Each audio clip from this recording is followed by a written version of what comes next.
بسم اللہ الرحمن الرحیم۔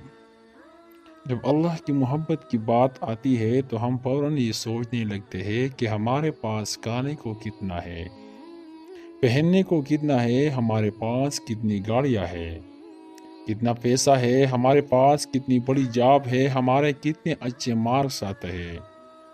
کافروں کے پاس بھی تو یہی سب ہوتا ہے، تو اس کا مطلب یہ ہے کہ اللہ ان سے راضی ہے، اللہ کو ان سے محبت ہے۔ ارے نہیں، دنیا کی چیزوں سے اللہ کی محبت کی ناپ تول نہیں ہو سکتی، اور نہ ہی امیری یا غریبی سے پتہ چلتا ہے کہ اللہ کس سے محبت کرتا ہے اور کس سے نہیں۔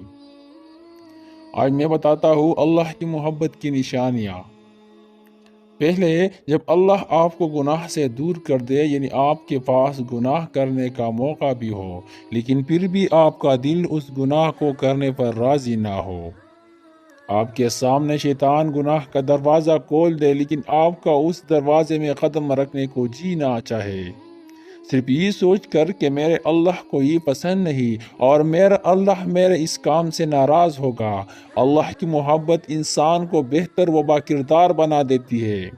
دوسرا، جب آپ غلط راستے پہ چل رہے ہو اور آپ کو اس راستے سے نقصان ہو جائے، اس دنیا میں کتنے ایسے لوگ ہیں جو روزانہ دن کی 24 گھنٹے غلط کام کرتے ہیں، اور اس کام سے انہیں مسلسل فائدہ بھی مل رہا ہوتا ہے، اور اس فائدے کو دیکھ کر وہ لوگ اللہ سے دور ہو جاتا ہے۔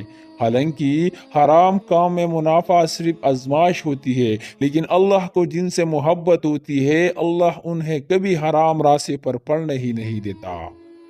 اللہ ان لوگوں کے حرام کام میں پہلے ہی اتنی رکاوٹ والے حالات پیدا کر دیتا ہے کہ وہ لوگ اتنے نقصان کو دیکھ کر دوبارہ اس کام کی طرف بڑھتے ہی نہیں۔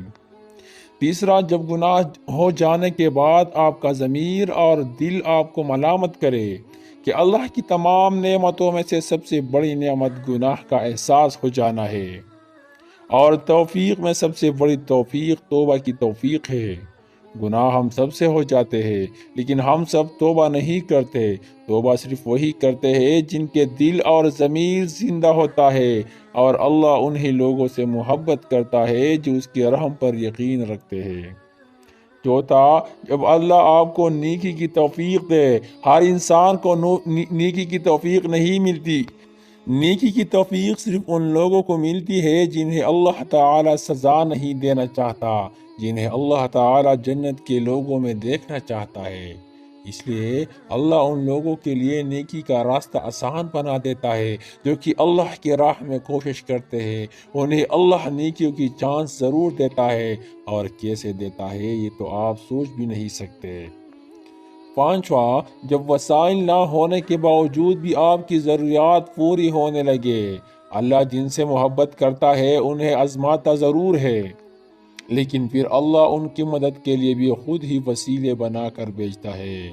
اکثر ایسا ہوتا ہے نا کہ ہمیں کسی چیز کی بہت شدت سے ضرورت ہوتی ہے، اور اس چیز کو حاصل کرنے کے لیے ہمارے پاس پیسے یا ذریعے بھی نہیں ہوتے، لیکن پھر بھی پتہ نہیں کدھر سے اللہ ہمیں وہ چیز لا کر دیتا ہے، تو یہ اللہ کی ہمارے لیے محبت ہی ہے۔ چھٹواں، جب آپ نیکی دکھاوے کے لیے نہیں کرتے۔ دکھاوا تو بہت سے لوگ کرنے والے ہیں، لیکن وہ لوگ بہت کم ہوتے ہیں جو بغیر کسی غرض کے اللہ کے راہ میں اپنی جان، اپنا وقت اور اپنا مال و دولت وقف کرتے ہیں۔ جب اللہ آپ سے محبت کرنے لگتا ہے تو وہ آپ کو دنیا سے بے غرض کر دیتا ہے، پھر آپ جو بھی کام کرتے ہیں اللہ کے لیے کرتے ہیں اور دنیا سے چھپ کر کرتے ہیں۔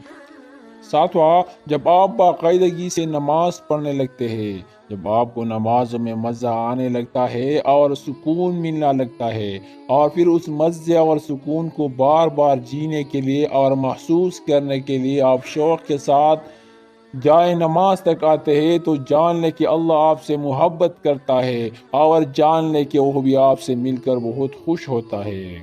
آٹھواں، جب قرآن پڑھتے ہو آپ کے رونگٹے کھڑے ہو، جب قرآن پڑھتے ہوئے آپ کو یہ محسوس ہو کہ آپ کا رب آپ سے بات کر رہا ہے، جب قرآن پڑھتے ہو تو آپ کو ایسا لگے کہ جو یہ آیات آپ پڑھ رہے ہیں وہ خاص آپ ہی کے لیے لکھی گئی ہے، جب قرآن کو پڑھ کر آپ کا دل رونے لگے، جب قرآن کو پڑھ کر آپ کی روح تڑپنے لگے، تو جان لیں کہ اللہ آپ سے محبت کرتا ہے۔ تبھی آپ اس کے ساتھ ایک مضبوط کنیکشن کو محسوس کر رہے ہیں۔